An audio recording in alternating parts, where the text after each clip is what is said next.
Estamos aqui com o Paulo, com a Adriana, e nós vamos continuar nosso estudo de segunda-feira, que tem sido uma benção.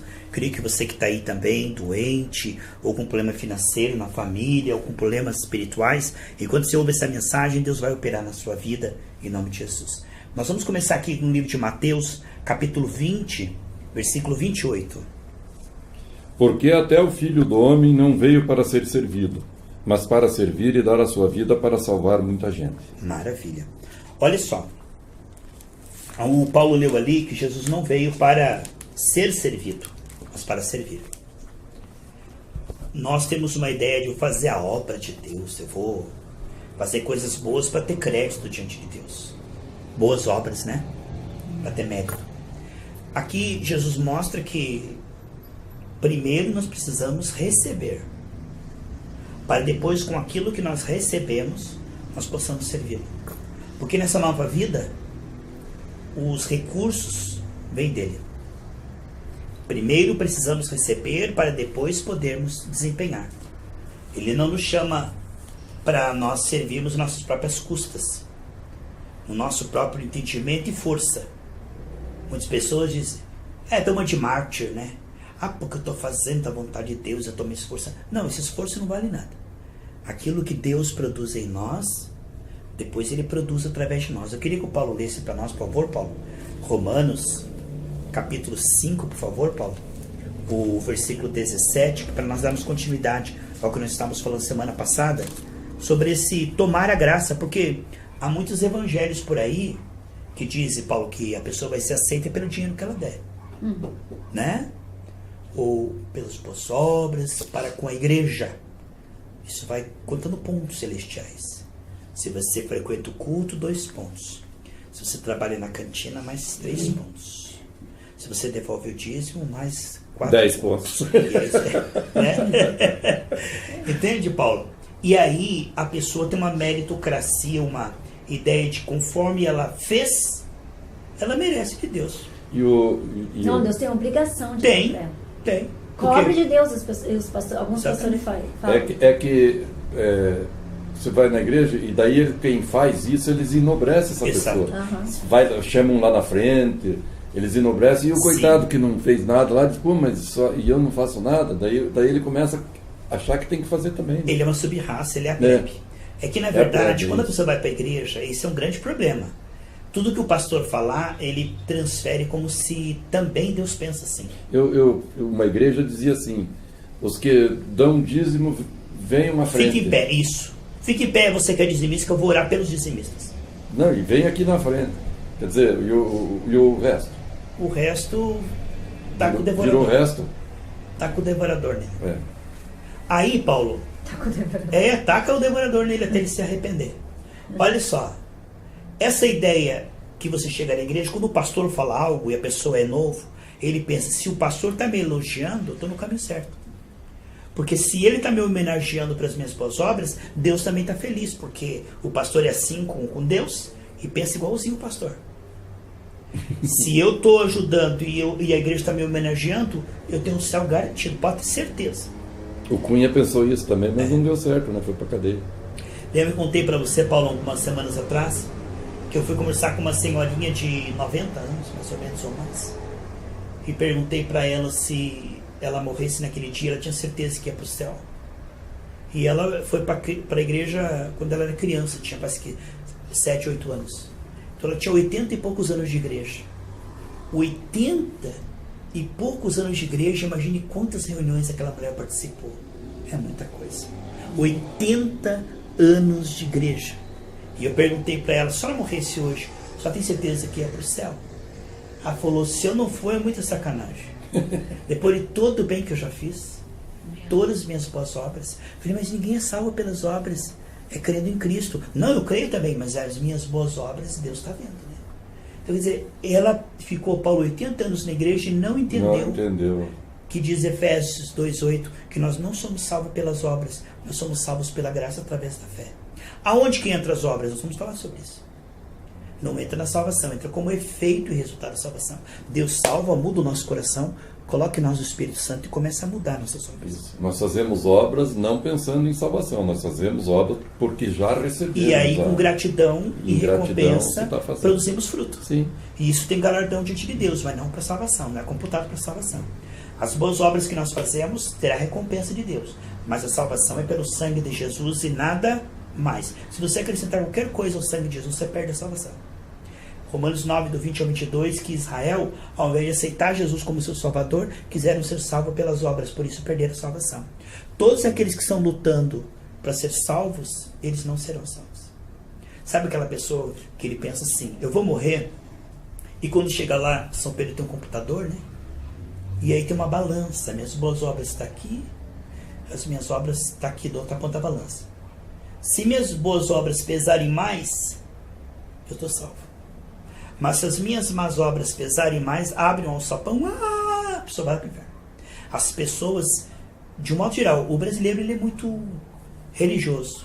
E se você perguntar para aquele que não conhece a Bíblia, 99% dirão, mas eu não mato, não roubo, eu sou uma pessoa honesta, eu sou trabalhador. E ele pensa que isso dá a ele o direito de ir para o céu. Ele pensa que as obras dele podem salvá-lo. Mas a Bíblia diz em Efésios 2,8 que pelas obras ninguém será salvo. E aí, tá, mas se eu não sou salvo pelas obras, então eu vou fazer um monte de coisa errada. Piorou. Aí, entendeu? Aí que vai mais profundo. Não, as obras não computam, mas as obras são efeito. Vamos ver Romanos 5,17, Paulo, por favor. É verdade que, por causa de um só homem e por meio de seu pecado, a morte começou a dominar a raça humana.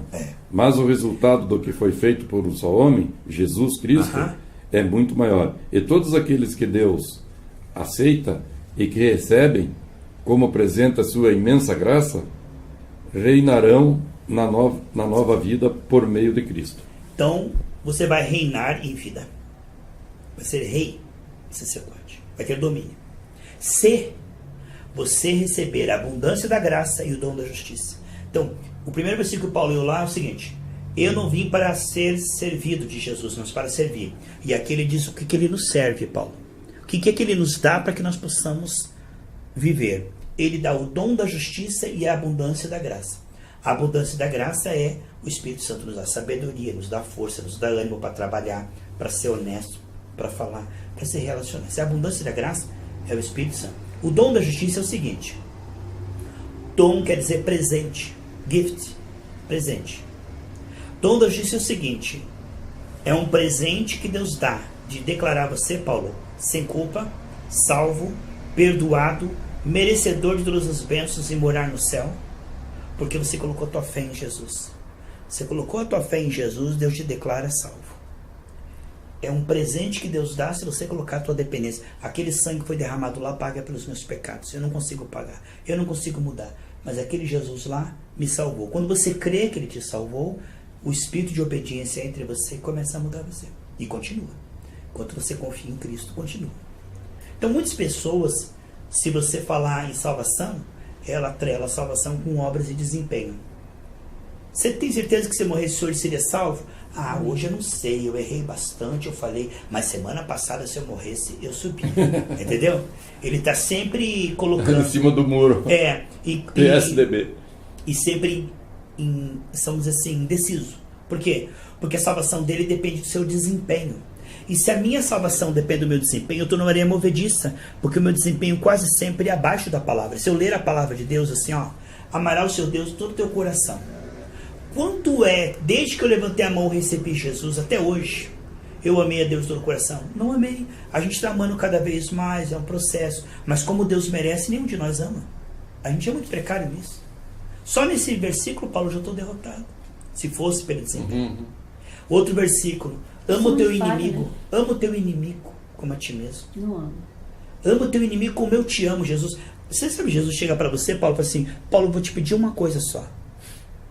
Ama o teu inimigo como eu te amo. Aí se o Paulo falasse assim: tá bom, Jesus. O Paulo não entendeu. Porque, não, Jesus, eu vou cair de joelho aqui. Impossível eu amar as pessoas como o Senhor me ama. Não tem como. O mínimo é o arrependimento. Ou como eu me amo. É. Eu amar meu inimigo como eu me amo. Pode esquecer. Aí que entra o arrependimento e o sangue de Jesus, que é o dom da justiça. Olha o que o Paulo leu semana passada, 1 João 9, Paulo. 1 João aqui antes de Judas, né? 1 João, capítulo 1. 1 João, capítulo 1. Você leu para nós, Paulo? Versículo 9. Leia lá o que diz lá. Quem diz que vive na luz e odeia o seu... Acho que aí é 2. É 2, né? O 1, Paulo. 1:9. 1:9. Isso. Mas, se confessarmos nossos pecados a Deus, Ele cumprirá a sua promessa e fará o que é correto. Ele perdoará os nossos pecados e nos limpará de toda maldade. Veja só. Se nós confessarmos nossos pecados, Ele nos perdoa e nos purifica. O que impede a bênção, Paulo? Olha só. Pecado não confessado, não arrependido. O ser de indignidade. Sabe quando você faz uma oração e diz assim: mas eu não mereço que Deus me escute. Deus não vai poder ouvir porque você acha que não merece. A indignidade. Outra coisa. Sabe, eu creio, mas eu tenho umas dúvidas aí. Eu acho que essas dúvidas atrapalham tudo. Então tem pecado, indignidade, culpa e dúvida. Essas 4 coisas fazem com que eu digo assim: Paulo, se você falar com Deus, você tem certeza que Deus vai te ouvir, te atender? Aí, se passar por esses 4 filtros, se ele resolver esses 4 filtros, ele tem certeza. Porque, bem, culpa. Não sei se Deus vai me atender porque eu falhei semana passada, eu errei. Culpa. Indignidade. Quem sou eu para que Deus, no meio de 8 bilhões, olhe para mim? Pecado. Eu tenho muitas falhas ainda, acho que Deus, eu não mereço. Dúvida. Eu creio, sabe? Mas às vezes me bate umas dúvidas, acho que é por isso que Deus não vai me ouvir. Então, essas coisas, o sangue de Jesus nos purifica. Não diz apenas que perdoa ali, Paulo diz, perdoa e purifica de toda injustiça. Então, o sangue de Jesus, quando você diz, Pai, em nome de Jesus, Deus não vê o seu desempenho, o seu merecimento, os pecados confessados. Agora, tem o sem vergonha. Vamos ler Provérbios 28:13, Paulo. Depois de Salmos vem Provérbios. Que tem o sem vergonha que ele fica confessando, mas ele não quer largar aquilo, ele quer apenas, Provérbios 28:13, tá? Ele quer apenas, Paulo, dizer, me desculpa, Deus, né? Como eu falei outra vez, que o homem dobrou o joelho, Paulo falou assim, Deus me perdoa que eu roubei 3 molhos de feno lá do meu vizinho. Quer dizer, 4, Deus, que amanhã eu vou pegar um lá.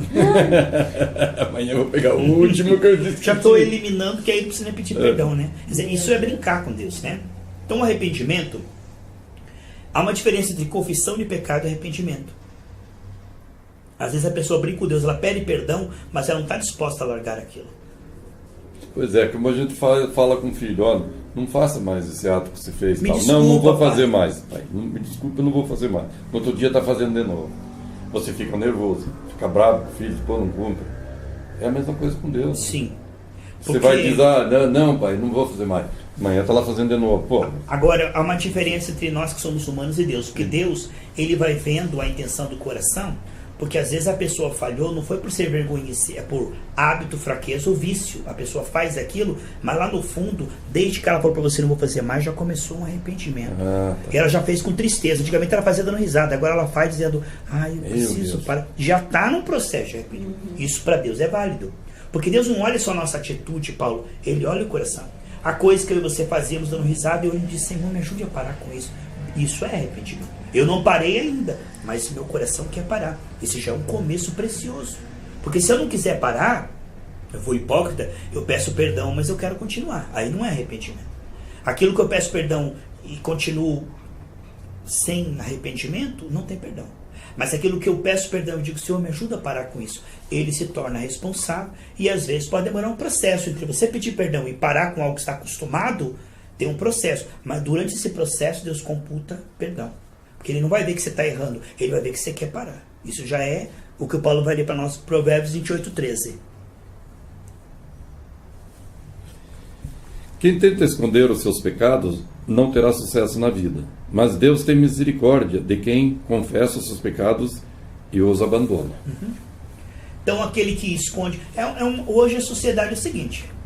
A tristeza não é você roubar, é ser descoberto e cair na mídia. Quem foi que contou? A raiva das pessoas não é pelo pecado, mas por ser desmascarado, por quem ser foi descoberto. o que entregou, né? Eu fui incompetente. O dedo duro. Eu fui incompetente em esconder. Não foi eficaz. Que burrice. Eu estou triste porque descobriram. Não estou triste porque eu fiz. Que nem o Marcelo Debrecht falou, eu vou aprender o que meu pai me ensinou, não seja dedo duro. E teve que ser, né? Então pensa, hoje vemos sociedade que em vez de se arrepender, prefere esconder. Ali diz, o Paulo olhou para nós, aquele que esconde seu pecado, tudo que fizer vai dar errado na vida. O hipócrita, ele só quebra a cara. Tudo. Ninguém descobriu, ninguém viu. Ei, tem um Deus e tem um diabo. Um monte de coisa que eu faço e ninguém está vendo. Mas quem vai me recompensar é Deus, não é as pessoas. E é Ele que eu vou ter que prestar conta. Um dia eu vou dobrar meu joelho. Quer dizer, então não adianta enganar pessoas. Porque hoje, se você for esperto, crime perfeito, ninguém descobriu. Ufa nada, você está... Já está descoberto. Há uma lei espiritual que tudo que você fizer vai dar errado, tudo que você fizer vai dar errado, tudo que você fizer vai dar errado, até que você se arrependa e confesse com a intenção de deixar. Não é confessar da boca para fora. Me perdoa, Deus. Não. E vou deixar meus milhões guardados. Então, nós estamos vendo que Deus, Ele olha o coração. O homem olha o desempenho. Tem pessoas, às vezes, que está errando mais aqui, e vai subir. Tem pessoa que é certinha. Meu coração é um lixo, porque a intenção é errada. Às vezes a pessoa está errando por fraqueza, por ignorância, mas não é por maldade. E Deus vê caso a caso, Paulo. Deus não vê um monte de gente. Olha lá um montão de gente. Ele olha. Exato. Cada um. É igual eu penso de filho, assim, tipo o que o Paulo falou agora. O filho vem e fala pra você, eu errei, eu fiz tal coisa. Filho, não precisa me falar o que você fez. Vai lá e pede perdão, se arrepende pra Deus. Pra mim não tem que ficar falando. Não adianta ficar falando pra mim. Mas eu acho que o ato dele te falar, ele já está começando. Começo. Já começou ele está reconhecendo que errou, né? Porque veja só, a Bíblia diz, se você pecar contra o teu irmão, vai lá e pede perdão. Porque veja bem, quem perdoa é Deus. Se eu pequei contra Deus. Mas se eu pequei contra você, Adriana, eu tenho que pedir perdão para você. Porque eu feri a Deus, sim. Mas eu fiz algo que te prejudicou, por exemplo. Né? Te ofendi, falei mal de você. Então, a Bíblia diz, se você pecou contra o teu irmão, vai lá e reconcilia. Então, isso que você falou... Mas é que o perdão, hoje, tipo, as pessoas pedem perdão, pastor, ela pediu perdão. Dali a pouco tá fazendo de volta. Pediu perdão. Dali a pouco... Então, minha maneira de ver, eu prefiro que, tipo, segue dali pra frente e não peques mais. Vai e não peques mais. Pra mim é mais essa palavra que tá no meu coração do que minha mãe dizia assim, contando um monte de coisa e... querendo relevar, né? Minha mãe diz assim, não me peça perdão, não faça mais. Melhor maneira de provar que você está arrependido é não fazer mais. Só que existem coisas que nós não conseguimos parar de uma hora para outra. Não. Então tem coisas que a gente vai ter que pedir perdão para Deus por um processo. Como a gente falou, né? Amar o nosso inimigo vai do desprezo, do ódio por desprezo, para indiferença, por orar, por interceder, por ter compaixão e amar lá na frente. É um processo. Você acha que chega a amar um inimigo? Sim, porque se Deus disse... aí, Paulo, nós vamos voltar para o início do nosso estudo. Os recursos para essa tarefa são fornecidos por Deus. Se esses recursos fossem a boa vontade e o desempenho humano, impossível. Por mais aquelas pessoas, tipo assim, amar o inimigo que eu entendo hoje é a pessoa que eu não gosto. Isso são inimigos, porque me incomoda e eu não quero estar perto. Às vezes, inimigo não é que você não gosta, são pessoas que querem te prejudicar, mesmo que você faça o bem para ela. Isso. Pois é, e daí continuando. Pessoa maldosa, por exemplo. Fingida. Você chega perto, vem maldade. Como é que você vai dar esse tombo? A diferença é que a gente pensa que amar é ficar de beijinhos e abraço e intimidade. Você tem intimidade com quem você tem afinidade. Agora, perdoar é desejar o bem para aquela alma. Ela lá, você aqui. Então não quer dizer que você vai de beijinhos e abraços. Pra mim, pastor, tipo assim, eu entendo. Eu não quero perto de mim. Eu amo, se precisar vou orar, se precisar posso até ajudar. Longe de mim. Sabe o que é, Adriana? A gente tem que tomar muito cuidado com padrões fixos.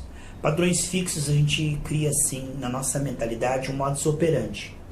Toda pessoa que for traída, eu deleto longe de mim. E de repente Deus ele não segue regras, é caso a caso. Há pessoas que Deus quer que você sofra, se aproxime para ela ser salva. Daqui a pouco você está sozinho no mundo. A gente, e de repente não estamos fazendo a vontade de Deus, nós vamos ver para nós mesmos. Nós estamos fugindo de tudo que é desconfortável e Jesus não fez isso. Então nós devemos tomar cuidado para não criar regras fixas. Você carimba, pessoa legal, anda comigo. Essa aqui, deleitei. Essa aqui deixou de ser legal. Pô. E de repente, o Espírito de Deus, ele tem uma agenda de uma pessoa que está andando na rua lá e é xarope, e aquela pessoa está enferma e de repente você vai ajudar aquela pessoa. E você já tinha descartado ela. Então é muito perigoso a gente ligar o modo automático. Eu acho assim, a gente não pode. Porque o Espírito de Deus, ele é dinâmico, Paulo, ele vai nos mudando aos poucos, se a gente reconhecer que precisa de mudança. Agora, quando a gente chega num ponto que diz assim, é assim que eu lido com os meus inimigos. Sabe o que acontece daqui a 10 anos, Adriana? Nós estamos estacionados, porque nós estabelecemos um padrão, e o tempo vai passar e nós criamos um padrão. Inimigo, traíra, fora! Só não quero que morra seco, arreganhado o resto. Entendeu? Aí eu tô assim, pastor. Agora, esse é um ponto de partida. Não inimigo, mas assim, tipo, eu não quero... Não, ultimamente eu não quero me incomodar. Eu prefiro ficar dentro da minha casa do que sair e me incomodar. Você tem um compromisso com Cristo e a tua vida não é tua, é dele. Você é cristã, você não é uma pagã que a tua vida é tua, você faz dela o que ela quiser. Porque um dia Jesus comprou você com sangue, você pertence a ele. E ele é o teu Senhor e ele que manda em você, não é você que manda em você. Você não faz o que você quiser da sua vida. Porque você não é uma pessoa independente, você pertence a Cristo. E Cristo é um projeto na sua vida, e esse projeto envolve, às vezes, sofrimento, tem galardão. Mas ele me capacita para isso. Aí que nós estamos voltando, é isso que nós estamos voltando, por isso do estudo, Paulo. Por que nós nos assustamos com a tarefa, Paulo? Porque, por exemplo, diz que um homem foi trabalhar numa fábrica e tinha um treinamento, Paulo, para como trabalhar naquela fábrica. E o rapaz falou, eu quero provar que eu sou melhor que todos esses. Porque nesse treinamento eles iam avaliar os melhores para ir trabalhar, Adriana. E ali o rapaz falou, quer saber de uma coisa? Enquanto eles estão lá no treinamento, eu vou mostrar serviço. O patrão vai ficar tão admirado comigo que ele vai me contratar.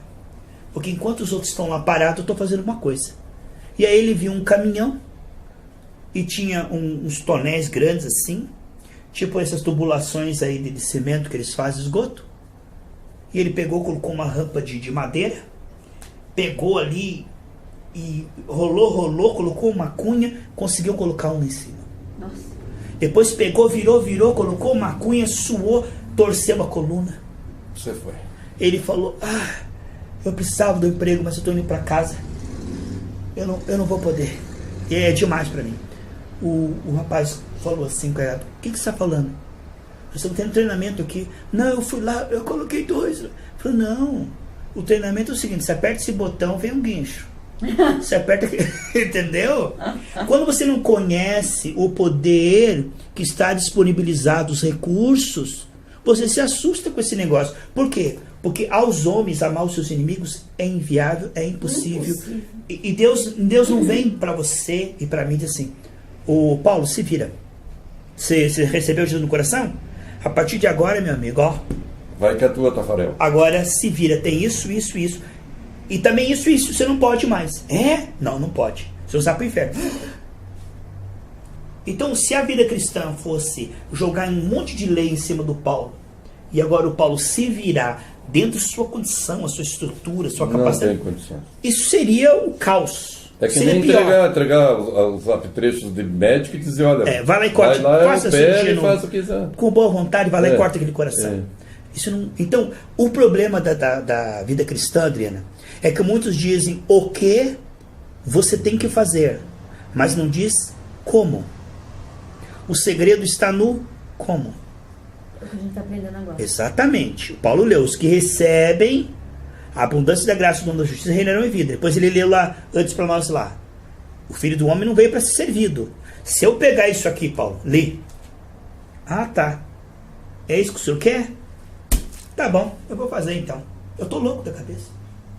Porque não posso pegar a palavra e transformá-la em atitude. Isso é impossível. Por isso que muitos vão parar nos pisos, desvio. Eu tentei, aquilo não dá para mim. Eu me esforcei, mas não consigo parar. Eu me sinto hipócrita. Uma vez fui visitar um jovem falou assim, sabe por que eu saí da igreja? Porque tudo aquilo que falava lá na igreja lá, eu tentei fazer, não consegui, como eu não quero ser um hipócrita, eu saí da igreja. Falei, não. Já vi vários falando isso. Tá entendendo, Paulo?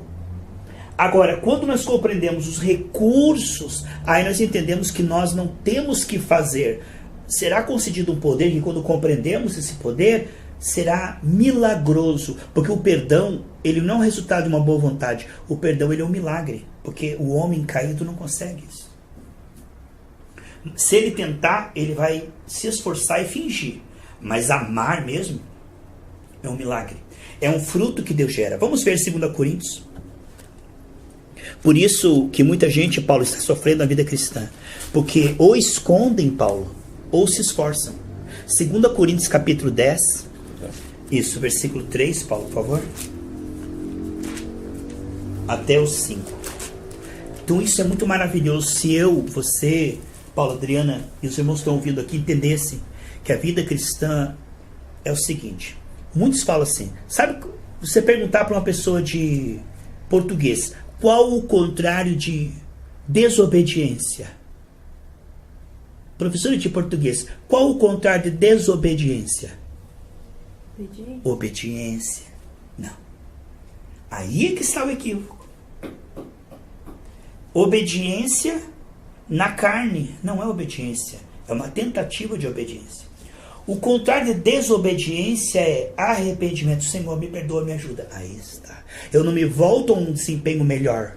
Eu me volto a Deus, digo, Senhor, eu não consigo, me perdoa, cobre com teu sangue. Me ajuda agora, Pai, porque o Senhor não me ajudar, eu vou continuar fazendo a mesma coisa, porque só o Senhor pode mudar o meu coração. Só o Senhor... Aí está. O contrário de desobediência é arrependimento. É se voltar para Deus, confessar e pedir ajuda dele. Aí ele vai mudando aos poucos. Ele vai mudando aos poucos. O problema é que as pessoas não mudam. Elas chegam na igreja, ouvem e já vão tentar praticar aquilo na carne. Porque o pastor falou, mas não disse como. Aí sai do culto lá, amando todo mundo. Amando o mendigo, amando o... Sabe? 2 dias depois está odiando tudo de novo. Claro, porque é algo humano. Mas isso que a gente está falando aqui agora, pode ter certeza que tem muita gente que a maioria. A maioria. Quando Jesus chegou... Ou que não presta atenção quando falam. Quando Jesus chegou, ele nasceu na lugar mais religioso do planeta. O judeu é um povo muito dedicado. E ele disse que viu aquele povo cansado, exausto e completamente fingido. Exausto, que estava tentando cumprir aquela lei e não conseguia. Exausto, cansado, decepcionado e por dentro hipócrita, porque só Deus pode mudar por dentro. Eu posso até mudar o meu desempenho. Ah, não pode gritar? Tá bom, eu vou falar baixo. Mas no fundo eu sou o mesmo. Queridos, que uma mãe falou assim, senta aí, menina. Não sento, mãe. Senta aí, a mãe tá falando, não sento. Aí pegou no ombro da criança e falou, senta. Ela falou, eu tô sentada por fora, mas por dentro é que eu tô em... E é verdade, né? Não adianta mudar por fora. Por fora, bela viola, por dentro, pão bolorento. Então, quando nós vemos que o contrário da desobediência é o arrependimento, nós estamos falando que o quê? Que Deus vai nos mudar para que nós consigamos aos poucos mudar o desempenho. O desempenho, então, Paulo, passa a ser o efeito produzido pelo próprio Deus, de presente. Porque se eu tenho que me mudar, aí não é graça. Aí é desempenho, é esforço. A vida cristã não é esforço. A vida cristã é um presente. Deus me muda de presente quando eu estou errado e eu me arrependo e volto para Ele. Ele se torna responsável em me mudar. Então, e fica simples mudar quando é através da graça. Né? Então Jesus chegou... Olha... É que na marra você vai gerar hipócritas, porque eles vão se esforçar, não vão conseguir, vão ter que fingir. Para ficar no clube santo, tem que fingir. Aqui qual que é a regra? Ali, ama todo mundo. É tudo uma hipocrisia, porque se Deus não fizer, todos pecaram e carecem a glória de Deus. Então Jesus chegou e viu uma nação religiosa incapaz. Por quê? Porque o homem não pode produzir isso. Há um elo fraco, a nossa carne. Romanos capítulo 8 diz que a lei é boa, mas a carne é fraca. Então agora o homem vai lá e ouve um monte de coisa boa, que são boas, mas que são impraticáveis. Então ele vai se tornar um fingido, porque ele não vai conseguir aquilo. Tinha uns cursos que eles falavam que era cursílio, a igreja católica. Os mais bandidos iam lá, voltavam tudo santo. 30 dias depois estavam tudo diabinho como eram antes. Claro. Porque o problema da religião é que ela ataca o desempenho. Deus muda, disse Filipenses 2,12, o querer e o efetuar. Deus muda de dentro para fora, Adriana. Deus muda primeiro o querer, depois o efetuar. Não adianta eu dizer assim, ó, você está vindo para esse clube, Adriana? Ou a partir de agora, começa a fazer isso aqui não pode mais, não pode. A Adriana diz, Ah, é? Para mim se aceita nesse clube eu tenho que ser assim? Uhum. Aí a Adriana vai se esforçar para produzir aquilo. Isto é morte. Porque algo produzido pela Adriana é frágil, é inconstante. É fácil de cair na tentação. É fácil voltar a ser. Agora, quando o Filho liberta, verdadeiramente seremos livres. Ou seja, então o que nós precisamos descobrir ao ler algo assim, Paulo, não é dizer, pode deixar comigo. Aí é uma resposta ignorante. Deus é verdade. Me perdoa, eu preciso mudar. Me ajuda. Aqui está. A palavra, quando ela é entendida, leva nós para Deus arrependido. Aí ele muda o nosso coração. E tem o hipócrita que ele quer ser hipócrita com Deus também. Ele pensa que está enganando. Né? E esse tipo de gente é o pior porque está se enganando a si mesmo, né? Sim. Deus não ouve a oração dele. A Bíblia diz que Deus não ouve a oração dele. Porque Deus não ouve a mentira, Deus ouve a verdade. Quando eu digo, Deus, eu te amo mais que tudo, Deus não vai me ouvir, porque eu não amo mais que tudo. Estou mudando. Então, essas palavras que querem enfeitar o pavão, que querem impressionar Deus, Deus não escuta. 2 Coríntios 10. Esse tema é interessante, né, Paulo? Muito. Sabe o que é isso? É nutrição, é raiz, é captação de recursos. Se você vai para uma guerra, você tem que saber o que o exército fornece, como usar aquelas armas. É uma árvore, né? Para produzir fruto, né? Até chegar no fruto, Paulo. Só que aí tem um galinho que chega numa religião lá assim, ele diz, galinho, a partir de hoje você tem que produzir 10 azeitonas por dia. Ele Nem tem raiz. Mas se vira. Porque eu também estou fingindo, estou tentando. Vamos lá, 2 Coríntios 10. Do 3 ao 5. 3 ao 5? Do 3 ao 5. É claro que somos humanos, mas não lutamos por motivos humanos. As armas que usamos na nossa luta não são do mundo, são armas poderosas de Deus, capazes de destruir fortalezas. E assim destruímos ideias falsas. E também todo orgulho humano que não deixa que as pessoas conheçam a Deus. Dominamos todo pensamento humano e fazemos com que ele obedeça a Cristo. Deus nos dá armas espirituais, milagrosas, para que nós mudamos nossa maneira de pensar, sentir, Ele nos muda de dentro para fora. Essas armas espirituais que Deus nos concede, ela é poderosa para mudar a maneira como nós pensamos, vemos, falamos, ela nos muda. Tremendo isso. Então, há uma obra, Paulo, que Deus tem que fazer em mim, para depois Ele fazer através da minha vida.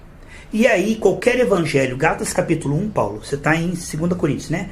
Vai, a próxima carta é Gálatas, capítulo 1. Quando Paulo estava aqui, havia muitos evangelhos, sabe, Paulo? Quando Paulo estava aqui nessa terra. Versículo 7 até o 9. Até o 9? Na verdade, não existe outro evangelho. Porém, eu falo assim porque há algumas pessoas que estão perturbando vocês, querendo mudar o Evangelho de Cristo. Perturbando. Mas, se alguém, mesmo que sejamos nós ou o anjo do céu, anunciar a vocês um Evangelho diferente daquele que temos anunciado, que seja amaldiçoado. Pois já dissemos antes e repetimos, se alguém anunciar um Evangelho diferente daquele que vocês aceitaram, que seja essa pessoa amaldiçoada. Que essa pessoa seja amaldiçoada. Paulo disse, se alguém vier e pregar outro evangelho, Paulo, que não for o evangelho da graça, é amaldiçoado. E se vier um anjo, aparecer um anjo, eu fui enviado de Deus, e pregar outro evangelho que não for o evangelho da graça, é amaldiçoado. Por quê? Porque vai gerar pessoas esforçadas e hipócritas. Parece que o evangelho das obras, Adriana, gera mais rápido. Vamos, cobrando comportamento. Mas não gera, porque as coisas de Deus demoram mais, mas é de dentro para fora. O passo da graça parece mais lento, mas produz pessoas autênticas, mudadas por Deus. Não há nada errado, porque foi Deus que mudou. Mudou tudo, mudou a maneira de pensar, sentir, falar. Se Deus não mudar, não adianta mudar o desempenho. Tem que mudar primeiro o caráter, a intenção. Aí ele diz, se vier outro e pregar outro evangelho que não for o evangelho da graça, é amaldiçoado. Por quê? Por que é amaldiçoado? Porque fora do evangelho da graça não se gera pessoas salvas. A Adriana mesmo, outro dia, estava falando que ouviu um evangelho de cobrança de comportamento, de martirismo, de não sei o que lá. Ela deu um ruim nela. Por quê? Porque esse tipo de evangelho legalista que cobra comportamento pega gente otária, burra, meu. Mas aquele que tem o Espírito... Peraí, isso não é o Espírito de Deus, não. Aquele que conhece a voz do bom pastor, de maneira alguma vai ouvir o lobo. Então tem muitos evangelhos aí, com tantas propostas, e se você ouvir muito, você mistura tudo, Paulo. Mistura tudo essa comida aí, vai dar dor de estômago. Então a gente tem que ficar com o evangelho da graça. Paulo disse, se vier um anjo do céu e pregar outro evangelho que não for o evangelho da graça, é amaldiçoado. É que acho que a gente veio desde pequeno, a cobrança legalismo, e é o comportamento. Sim. Tanto que o Paulo tinha até uma palavrinha BC, bom comportamento. Sim. Então, sempre. Só que esse atalho é perigoso. Isso. Sabe por quê? Porque se eu tô, isso por exemplo, está encracado dentro da gente. Só que esse parece sábio, mas é um pular de fase. Por exemplo, eu tô com uma estrutura 8 de amor. E agora eu descubro que eu tenho que ter um desempenho 9 de amor. Então, isso vai ser artificial, vai ser forçado, vai ser manipulado. Como o Paulo diz, vai ser inconstante, porque é o que eu tô Sabe, eu tô no 8 fingindo 9, eu tô no 8 tentando 9. Agora, se Deus mudar o meu querer e me jogar pro 9, isso vai ser natural. As coisas de Deus não são forçadas, Paulo. Quando Deus faz, você muda. Quando vê, você mudou. Né? A tua religião não te permite, é pecado, você não pode. Não, eu não quero. Deus mudou meu coração. Totalmente diferente. Se o Filho vos libertar, vai ser livre. Agora, a religião, ela emburrece, escraviza, porque aí a pessoa vai ficar refém de um monte de regras que ninguém conseguiu. Exatamente. A religião emburrece. Emburrece e escraviza. Tanto que se o mundo fosse guiado pela religião, nós não saberíamos nada ainda de remédio, de transplante, não saberíamos nada na vida. Não. Então, a Bíblia diz em Colossenses 1,6, Adriana, que aquela igreja começou a crescer, frutificar e dar resultado quando ela ouviu e entendeu a graça de Deus. Sabe qual que é o evangelho aqui? O evangelho da graça de Deus. Mas hoje tem muitos evangelhos. O evangelho da cobrança de comportamento, o evangelho das obras, o evangelho do entretenimento, o evangelho de correr atrás da bênção, mas o evangelho de Paulo, o verdadeiro. Tem muitas pessoas que se diz pastor, bispo. Nem sabe o que está falando. Não sabe nem o que está falando. Aprendeu com outro. Ontem eu estava escutando um aí que é prefeito falando, ele falava o Velho Testamento e ele misturava com o Novo Testamento e ele fazia um cambalacho naquilo que eu falei... Isso é perigoso. Muito! O missionário Francisco estava falando sexta-feira de manhã, sexta-feira à noite ele foi no culto. Ele falou. Só que aí domingo à noite ele pregou sobre isso. O missionário Francisco. Sobre esse perigo de misturar, Paulo, a lei com a graça. Hoje. Igreja que... Vou falar. Igreja que mistura lei com graça. Adventista, Testemunho de Jeová, Mormons, eles misturam lei com graça, comportamento com salvação. Comportamento do sétimo dia. Entende? Que não tem muitas coisas, muitas outras. Então, nós somos salvos pela graça, não pelas obras. O Paulo vai ler para nós e nós vamos orar. Efésios, está em Gálatas, Paulo vai para Efésios, capítulo 2, versículo 8. Pois pela graça de Deus vocês são salvos por meio da fé. Isso não vem de vocês, mas é um presente dado por Deus. Continua, não vem? A salvação não é um resultado dos esforços de vocês. Portanto, ninguém pode se orgulhar de tê-la. É porque eu fiz, agora eu tenho que me pagar, porque eu ajudei, porque não sei o que. Ninguém vai se gabarular diante de Deus. Tu disse, eu te dou de presente. Mas não vem aqui me apresentar tuas obras, porque eu não vou receber. Não vem apresentar conta aqui para mim. Né? Eu não vim para ser servido, eu vim para servir. Então, Paulo, primeiro você vai receber minha ajuda, a minha orientação, o meu perdão. E aí, com essa força, você vai. Mas na minha força e na minha sabedoria. Para que lá na frente você diga, foi Deus que me ajudou, foi Deus que fez, tudo a honra é de Deus, tudo a glória de Deus. Não cobrar Deus. Eu não tenho mérito nenhum e eu não tenho que cobrar de Deus. Porque se a pessoa for boa, depois ela pode chegar lá, Deus, eu fui bom, agora eu mereço. E agora? E Deus não permite. Deus não permite. Você veja a humildade do ser humano em ter que aceitar. Aí está a ofensa da graça. Isso. Por isso que as igrejas de seitas estão cheias e igrejas de graça estão vazias. Porque isso ofende a nossa carne. Ver que nós não há nenhum bem e que nós precisamos do Senhor até para pensar o bem. E as pessoas hoje não querem se humilhar em isso. Não. Não, eu aceito Jesus, eu vivo para Jesus. Eu sou uma pessoa boa? É meu estilo de vida. Eu sou uma pessoa boa. Isso. Eu faço caridade, eu faço isso, eu faço isso. E esse tipo de gente, Jesus disse que não será salvo. Ele não veio para os perfeitos, ele veio para aqueles que se humilham. A Bíblia diz em Lucas 17 que havia 2 homens orando. E um falou assim, Deus, eu te dou graça, porque eu sou uma pessoa boa, eu não roubo, não mato. Eu te dou graça para Deus? Ele estava elogiando ele mesmo. Ele falou assim, eu te dou graça porque eu não sou como os demais homens. Abre lá, Paulo, para a gente poder ler, se puder, Lucas, para trás aí, 17. Lucas 17, eu falei que não tinha terminado, mas isso aqui é interessante. Deus nem olhou a oração desse homem, Paulo. E tem gente que está fazendo isso hoje. Tem um monte de gente que está caindo nessa cilada. Deus não está olhando o desempenho, Deus está olhando o coração. Lucas 17, tá, Paulo? Mais para frente. Versículo 9 até o 14, tá bom? Lucas 17, 9 ao 14. Presta atenção, Paulo vai ler para nós aí. Por acaso o empregado merece agradecimento porque obedeceu às suas ordens? Lucas, perdão, Paulo, eu que errei. É 18, 9, eu falei 17, né? 18, 9, obrigado. 18, 9 até o 14. Olha, preste atenção, gente. Até qual? Do 9 até o 14. Presta atenção, você que está ouvindo aí na internet. Jesus também contou essa parábola para que os achavam que eram muito bons e desprezavam os outros. 2 homens foram ao templo para orar, um era fariseu e o outro cobrador de impostos. O fariseu ficou de pé e orou sozinho, assim: ó Deus, eu te agradeço porque não sou avarento, nem desonesto, nem imoral como as outras pessoas. Agradeço-te também porque não sou como este cobrador de impostos. Jejuo 2 vezes por semana e te dou a 10ª parte de tudo que ganho. Maravilha! Mas o cobrador de impostos ficou de longe e nem levantava o rosto para o céu. Batia no peito e dizia: ó Deus, tem pena de mim, pois sou pecador. E Jesus terminou dizendo: eu afirmo a vocês que foi este homem e não o outro que voltou para casa em paz com Deus. Porque quem se engrandece será humilhado, e quem se humilha será engrandecido. Só isso aí é uma pregação.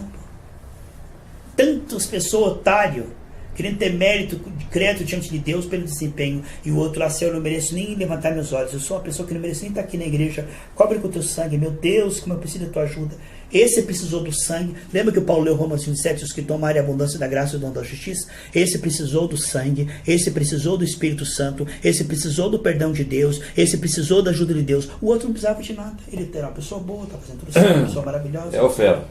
Meu Deus, é arrogância, né? Arrogância e não reconhecer. E se fiando nas suas obras, se apoiando nas suas obras. Isso é mérito diante de Deus. Arrogância e não reconhecer que eu preciso de Deus. O tempo todo. Para sempre. E todos nós temos esse perigo de cair nisso. A carne quer nos levar para isso. Em diversos momentos a gente cai nisso, tipo assim. E a nossa oração não é ouvida. Porque a gente essa é uma esfera em que Deus não opera, né? Na soberba Deus não opera. Deus resiste ao soberbo. Até que ele se humilha, aí Deus opera. Mas quando você está no caminho, pastor, tipo, eu vejo por mim. Quando você está no caminho, você tem ainda os seus momentos de soberba, de arrogância, de achar que você está fraco, eu vou me levantar, não. Mas quando você confessa, de pé é Cristo. Mas quando você confessa com a intenção de abandonar, Deus computa isso como perdoado. Isso, mas muitas vezes... O problema é quando a pessoa não percebe e continua. Tem pessoa que ela é arrogante a vida toda. Então isso é um perigo que nós podemos correr, porque temos uma carne igual, né? Que Deus nos livre disso aí, irmãos. Que Deus nos livre dessa praga, dessa peste da soberba, né? Que possamos ser humildes, porque Deus opera na humildade e na simplicidade. Então há muita gente perdendo tempo, fazendo tantas boas obras aí, pensando que Deus está feliz com eles. O dia que chegar diante de Deus, Deus vai dizer: não te conheço, teu coração está sujo. Você fez tudo certinho, mas você não mudou, você não deixou mudar o teu coração. E o que eu queria era começar pelo coração. O que diz Provérbios 23, 26, dá-me, filho meu, o teu coração. Deus abençoe você que acompanhou esse estudo. Vamos orar agora, junto com Paulo e com a Adriana, para que Deus abençoe a sua vida. Pai, nos livra da religião dos homens, nos livra da nossa carne, da soberba, da arrogância, da teimosia, dos pecados escondidos, e nos ajude a estarmos debaixo do sangue de Jesus, livres da culpa, livres da dúvida, do medo, do pecado, e assim aptos para sermos ouvidos e abençoados pelo Senhor. Porque quando nós estamos na posição, o Senhor abençoa mesmo. Em nome de Jesus, amém, amém. Amém. Amém. E o mais engraçado é que se eu titubear... Pode? Vocês queriam ouvir o que ela ia falar, né, irmãos? Eu achei que sim. Estamos aqui com o Paulo, com a Adriana, e nós vamos continuar nosso estudo de segunda-feira, que tem sido uma bênção.